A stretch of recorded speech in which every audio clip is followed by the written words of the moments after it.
kichwa cha somo kutoka kwa Mchungaji Chris Oyakilome kinasema, alitufanya wakuu na kutufanya wafalme.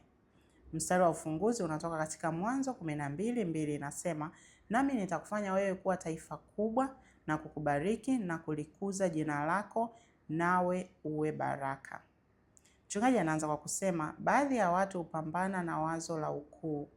Wanalipinga kwa sababu linaonekana kuwa kubwa kupita kiasi au halifai. Kwa hiyo wanasema, usizungumze habari ya mimi kuwa mkuu, hilo ni jambo kubwa kupita kiasi.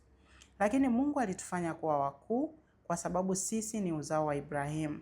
Ukuu wetu ulikuwa wazo lake, hatukumuomba. Haikuwa Ibrahimu aliyesema, Mungu nifanye niwe mkuu. Ila katika Mwanzo 12:2 inasema, ni Mungu aliyemwambia Ibrahimu, nitakubariki na kulikuza jina lako. Kwa hiyo, kama Mkristo, unapojitenga na ukuu haiendani na utambulisho wako na mpango wa Mungu kwa maisha yako.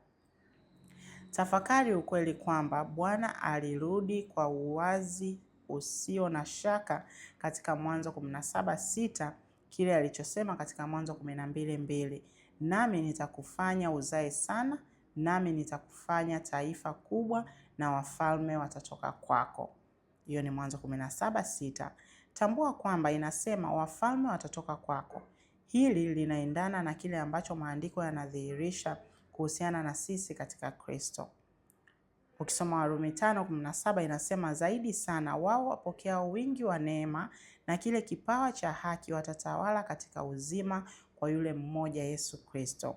Maana halisi ya neno tawala katika mstari hapo juu ni kama vile mfalme afanyavyo. Utawala kifalme ni kitenzi cha ufalme. Kwa hiyo unaweza kusema wale wapokeao wingi wa neema na kipawa cha haki watatawala katika uzima kwa njia ya Yesu Kristo.